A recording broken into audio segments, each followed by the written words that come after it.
There's a certain kind of coach who believes what we believe, who leads people to greatness, who gets people unstuck, who unlocks all of your passion. A coach who helps people discover what drives them, to tap into their superpowers. That knowing your why is the first step to untap potential, to focus, to breakthroughs. A coach who's looking for a better way. Are you that coach?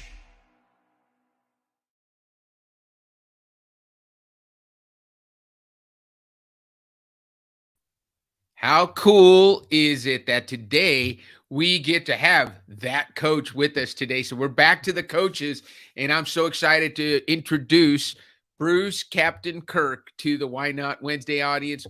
Why Nation, welcome. I'm going to tell you a little bit about our guest today.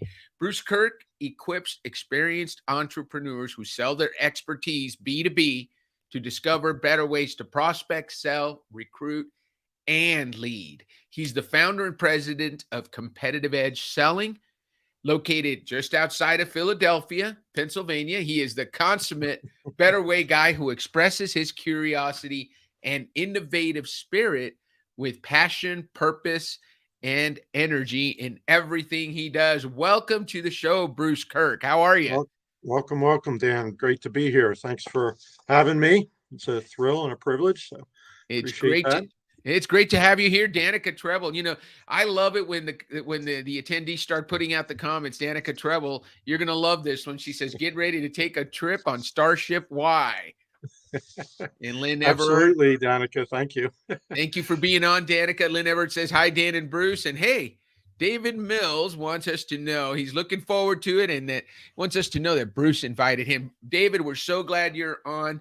Hey, Bruce, I'm so excited to introduce everyone to you because it's been so fun getting to know you since you joined Y Institute as one of our certified coaches. You are an ultimate better way guy. And you know how you know that somebody's an ultimate better way guy? Because Bruce is always looking for better ways. And one of the characteristics of better way people is they share. When they find a better way to do something, they share. And I can't tell you guys how many emails and notes I've gotten from Bruce of better ways for us to do things at Y Institute. And we really appreciate it because we can't get better without that feedback. So thank you so much, Bruce. So you're a sales strategist, a visioneer, an implementation coach, an entrepreneur. You're founder of Competitive Edge Selling, Slide Edge Selling, and Chuckle for Your Day. I've actually enjoyed the chuckles for your day going through your news feed, Bruce. What would you say is of all those titles, which is your favorite? The visioneer would be first. Sales strategist emanates out of that. I'm always coming up with new ideas and connecting dots and looking for obviously better ways to do things. And then the key to all that is you can have all these great ideas, but you need to implement them. So it's and by the way, when I share better ideas with you, Dan, with anyone else, I do it intensely, with a lot of intensity, but I also do it as much as I can respectfully. So it's meant to contribute. I know you're a big contribute guy, but it's meant for me to contribute to you and to the people that I interact with. So it's and absolutely you absolutely do that, Bruce. And that's a great point you bring up because when we're working with different groups or executive groups, let's say I'm working with a nonprofit and we're doing through the WHY.os. In a nonprofit, what why do you think they all want to have? Better ways. No, they all want to be contributors. Yeah, they are the contributors. They're the ultimate contributors, right? But if you're going to run an organization, you need all the whys, right? And so one of the things I love to say is, look, if your why is better way, you are an ultimate contributor because you contribute to the world by finding better ways. Finding innovative ways to do things differently. Hey, we got a great crowd today. Liz Wendling is in the house. Hey there, Dan the Man and Bruce. Hugh Hornsby is on. He says you're a better way rock star. And I can't agree with you more, Hugh. Stanley Green is here. He says, great stuff, Dan and Bruce. So Sarah's here. She says, contribute. Thank you, Yeah. Sarah, for being here. So let's go over your WHY.os, because there's more to you than just finding a better way, right, Bruce? So Yes. finding a better way is Thanks, your why. Jackie. Your how is to simplify. No, better way, challenge. That's right. That's right. Better. That's Dan's, right? Mine's is Yeah. better way, challenge and clarify. Yeah. Yes, So there we your go. how is to challenge. So Yeah. what that goes really well with the why of better ways, right? Because how are you going to find a better way unless you challenge what's currently being done? So your And how is I to can challenge I the can status read quo. into your mind when you say, "Oh man, here's another email from Bruce. What's he going to be challenging me about today?" Well, you're a But perfect. it's in respect and in just in all behind you and to support you, Dan. So No, absolutely. Hey, listen, one of the things I know, and we experience Bruce's clarify, because that's your what, right? Clarity. And Sunil's producing our show. We experience that clarity because somewhere in the email that we sent to Bruce, we said, "Hey, Bruce, you'll receive the StreamYard link for the show before the show." And Bruce was looking for that her StreamYard email to get sent to him. And he's emailing me, he's emailing Sunil. I'm getting, I think you emailed me and then you LinkedIn messaged me and you texted me because we weren't clear that, hey, the StreamYard link is in the invite. So very important, right? Clarity is so important to you. So yeah. your why is to find a better way. And how you do that is by challenging the status quo. And ultimately, what people can count on from your solutions that are clear and easy to understand. How's that feel for you? Feels so congruent. I mean, the congruency that I felt once I got the results and read through all the results of my why discovery was amazing, and it's so fun to reflect back through my life and Right. find and just realize, oh, that's why I did that, because I was trying to find a better way, and because you know, there's I ask a lot of questions because I'm challenged. I want to understand, which is the Right. clarity aspect of it. But Right. I also, uh, have a process that's diagnosed first. So I'm asking questions so that I can get a clear understanding before I present clear strategies Right. to how to implement the better way. So it's the congruency is really fun, but the back in college, back in high school, it's all related to finding better ways. And it's just, it's so exciting. They keep coming into my mind and into my consciousness more and more the more I work with this. So, So there's a better way to do this stuff. So you know what? I'm going to share a video because I've got a good video clip of you, Bruce. So let me put that. Let's see how well I do at this. But I'm going to see if I can get over to. Let's see here. Yeah, no, I've got to figure that out. So we're going to show a video of Bruce. Oh, I know what I'm going to do. I'm going to put it over here. you found something from when I was a youth or in college? No, it's not. It's not quite that. It's not quite that bad. But let's check it out. I'm gonna share, it, and then we're gonna have you talk about it. Let's see. Share screen. Just gonna share that screen. All right. Can you see that, everybody? Yeah. Let's see. Can you hear it? Timing of telling our story is key. So if we tell our story at the wrong time, it loses all its power. We want to first become great story listeners, and then we'll know how to become great storytellers. Wow, I just love that quote, and that's from Bruce's website. And it's, if you're watching on Facebook or on YouTube or on LinkedIn, we put that link to Bruce's website. So I love that. You know, that's one of my favorite quotes of yours about being a story listener, which, by the way, you've trademarked. So tell us Right. the difference that being a story listener makes in terms of your sales presentations, your keynote presentations. What's the difference between being a story listener and a storyteller? Yeah. So, from a big picture perspective, storytelling is often one to many. So like Right. today, I mean, I'll share a backstory about story listening, Yeah. but it's one to many. But I observed a lot of salespeople, sales professionals even, that are using storytelling in Hmm. their discovery phase. when they're actually should be listening to the prospect and allowing the prospect to tell their story. Because as a salesperson, I want to understand your story. Right. I want to understand so that I can, um, guide and have an adult conversation with you on whether there's alignment between the issues and challenges that you're facing Right. and the services that I can provide. So, let's have a respectful, open dialogue about what you're facing. And that's, tell me what's going on. And that typically people will share stories. And part of the art of active listening. So I've used story listening as an advanced form of active listening, but Right.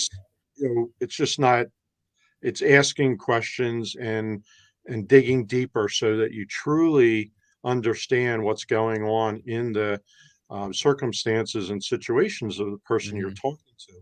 And a lot of people are becoming more astute in terms of telling stories. So why not elicit the story of your prospect, and they'll tell you exactly how to sell them. So it's in a good way. It's not to manipulate or to pull one over on somebody, but it's to truly understand whether there's a connection and a congruency, but between what I can provide and what situations you're facing. So it's so story. That's where I came up with the phrase. Being a great storyteller is a phenomenal skill. Right. But to be a great storyteller, my position is you first need to become a great story listener, and then you'll know exactly what type of story to tell in your Right. presentation phase. So, all right. So you're a great story listener. So I'm gonna put up a quote. Jackie Joy just put up a great quote. If we didn't have challenge whys, we would all be driving white Ford Pintos. LOL. So Yeah. listening to that quote, what can you tell us about Jackie? Well, she's very much of an encourager. I know that's not a specific why, but Yeah. she's a contributor. Yeah. Yeah. She is. Hey, And Hugh Hornsby says, I love this statement. And Liz Wendling said, mic drop. So I know Liz is cheering for you, Bruce, because one of the things she teaches, one of the things she preaches is listen, listen diagnose before you prescribe. I think you talked about that. yeah. So I know she's cheering for you. And Danica, of course, is putting in her two cents. Jackie Joy, LOL, and so true. Who wants to be driving around in a bunch of white Ford Pintos? And you live your why, Bruce. You really do. You challenge the status quo. You definitely are always looking for a better way, and you're definitely looking to give people clarity and addition to that. One of the things I want to ask. Let me add to that. So one of my growth initiatives is to refine my ability to a challenge Yeah. without offending someone. Because when Right. I can come off really hard in challenging, or I can Right. soften it. So if I challenge in the wrong way, it can be a turnoff to people, Right. and that's so people have the better way and the challenge as their one of their operating systems. I would love to have a conversation with you because I'm exploring better ways to soften the ability to challenge. I mean, sometimes we need to hit people between the eyes, but Right. not all the time. Not all the time. Right. Right. And when you're looking for a better way, and I'm glad you brought this up, because if you're someone who's constantly looking for a better way, no matter what people bring to you, you're going to find a way to make it better. Right. And so often in doing that, you come across as somebody that's never pleased, no matter what we bring to you. It can My be wife made wants the better. trash can in a certain spot in the kitchen, but it's a better way if it's over here. And I keep telling her that, and she keeps moving it back. So do you guys have the traditional argument when you first got married? Which way does the toilet paper roll? Which way do you put it, under or over? Well, we're both aligned on that, so we can be happy. Good. What about the towels? The way you fold them on the rack. That was a big That's one her for my department. wife and That's I. her department. So you'll use it however she puts them up. Good. Right. Yeah. So, Good. Well, a little Bruce, backstory on yeah. story listening. So, I was in pharmaceutical sales, and back in 2004, I got assigned a new doctor, and it was in Chester, which is a blighted area south of Philadelphia, and I had Right. worked there for 12 years, so I was comfortable in there. You can't be stupid in terms of going in there. You have to be Right. Right. smart and aware. But I was comfortable, so I went into the doctor's office. It was a female doctor, and she was all dressed in all black, full length dress, Right. full length black dress, full length sleeves, and stethoscope around. Well, that's not your typical doctor Right. outfit, you know. And so, standard, typical. We're to go in there and share our spiel. The receptionist said, "Well, just stand over there. She'll be right with you." She comes over, and I said, told her who I was, introduced. I said, "But before I get into my what I wanted to share with you, I'm curious, what you're wearing black, and doctors don't normally wear all black. I'm Right. curious what that's about." And I said it more tactfully. And she looked me in the eye for what seemed like eternity, but it was probably only 10 seconds. And she was checking me out. And she said, "Well, go in my office. I'll be right there." And so she did come in there, and we talked for 3 hours. Now you think the receptionist had to like either tell the patients to wait Right. or reschedule them, but she was totally, and I was very interested. Well, she turned out she was of Jewish faith, and I'm a Right. very, I have a strong faith, and so it was curious to me what that meant. I didn't know much Right. about the Jewish faith. Well, she's a single woman. She was in practice with her father, who was also a doctor, and her mother had died several years ago. So the father and the daughter, both being single, kind of became soulmates, and they were Mm-hmm. talking to one another. Well, he had just died 2 weeks ago. Oh. So of the Jewish faith, they're wearing all black in 30 days of mourning. So I wanted to know more about that and why 30 days and things like that. And in retrospect, debriefing myself after the call, she didn't have anybody to talk to. And here I was willing to genuinely listen to her. Right. And I was scratching an itch that she had that her father was providing. But now that he was dead, she really didn't have anybody to talk to. Right. And so at the end, when I was reviewing it back, typically it took 3 to 6 months for a new doctor to start writing my prescriptions for my medication. She started writing right away. Uh-huh. And I'm there like, wow, this is interesting. And I asked her about that. She goes, "Well, I kind of feel I trust you." And then so the long and short of it is what story listening did for me, even Yeah. though this wasn't planned or anything, it reduced my sales cycle from Right. 3 to 6 months down to 3 weeks, and Mhm. 2 to 3 weeks. And it eliminated the competition. So, I mean, there was other reps calling on her in the same Right. class of medication, but she didn't want to write anything for them. She only wanted to write for me in that class, and she did. Mhm. That's all she wrote. Wow. And so it leveled the competitive playing field, and it reduced the sales cycle. And I said, "Wow, this is pretty cool. What if I did that on purpose, but Yeah. genuinely, authentically, not, that can easily be manipulated, but when Sure. you do it Sure. genuinely, prospects have a great BS meter. So if, rarely astute, they can pick up on these things. And if you're not genuine about it, it's going to be aware by the prospect. But So don't it's pretty listen to exciting. the story with an agenda. Be there if you truly are interested. Ask the question, right? Absolutely. And it's all. Yeah. And I think you bring up a great point, because how much did you talk about your product in that on that call when you were listening for 3 hours? Nothing.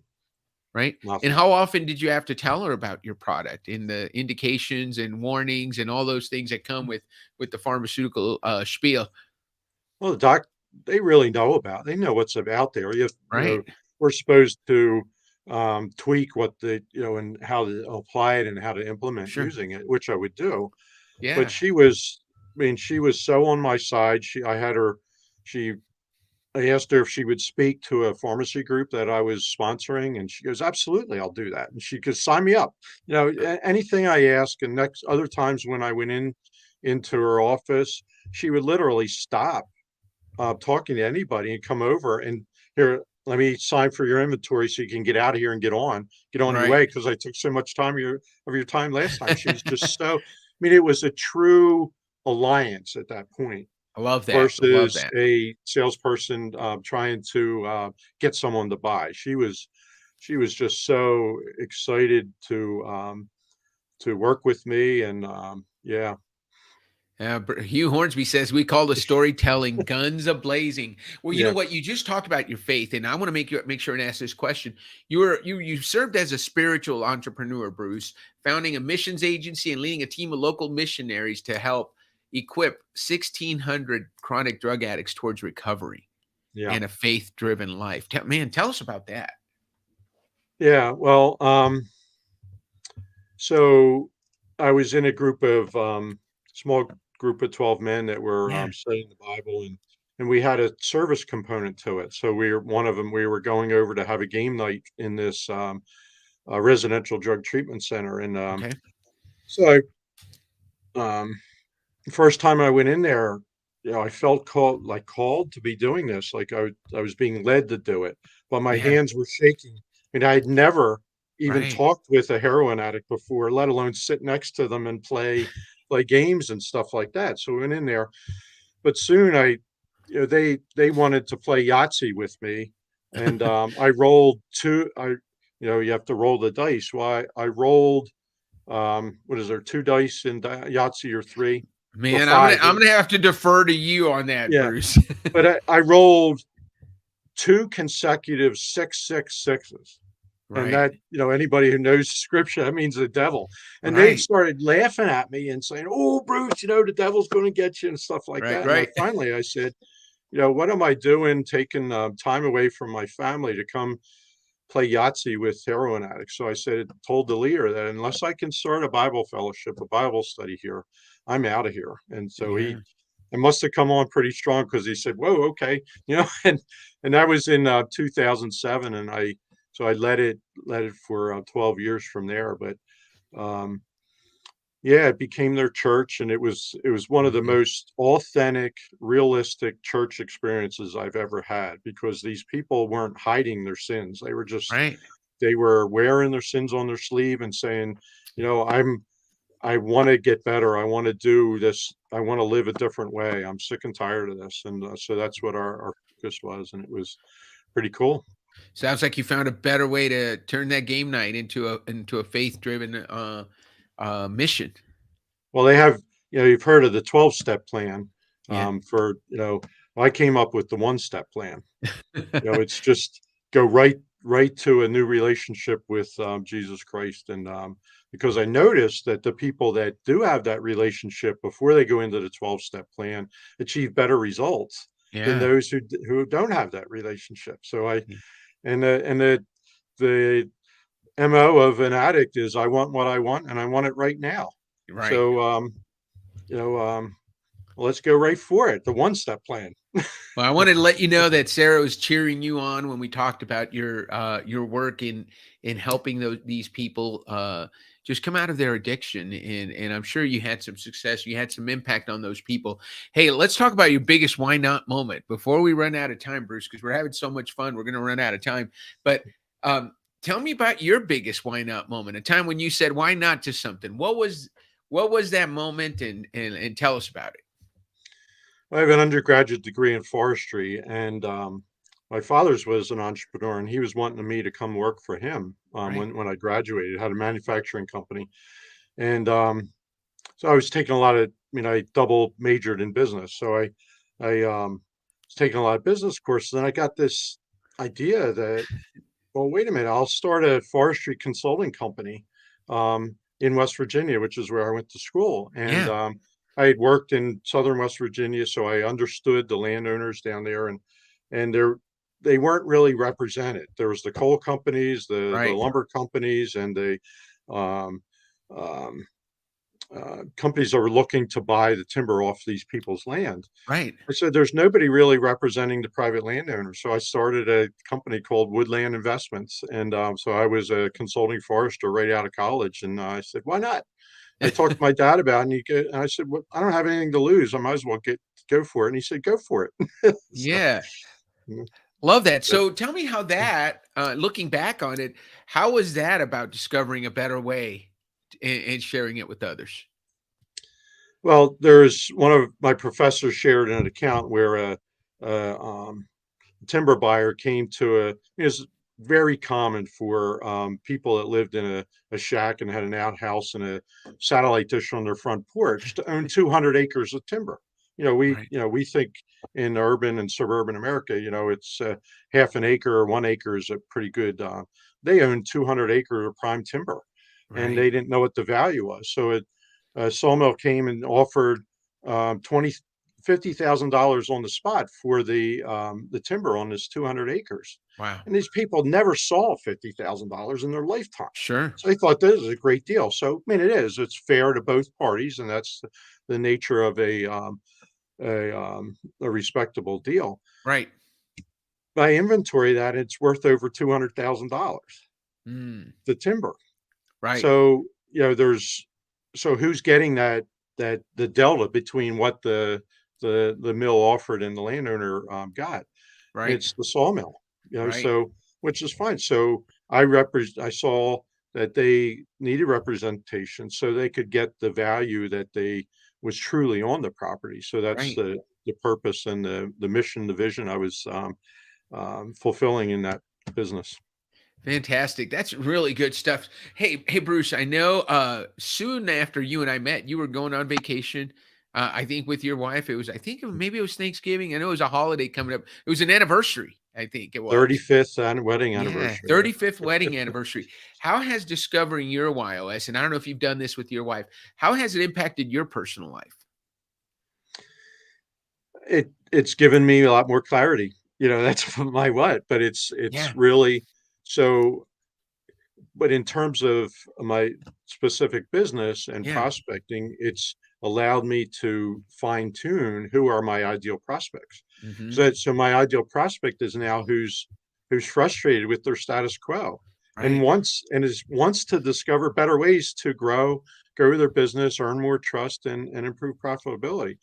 So if someone's happy with their current sales mhm, or the profitability, that's terrific. I'm happy. I'm thrilled for them and celebrate with them, but they're not an ideal candidate for me because I know they won't listen to my better ways because they're right, satisfied with the status quo, and I'll get frustrated. yeah. So, because I want to implement these things, I'm seeing these better ways, and I want to implement them Yeah. now.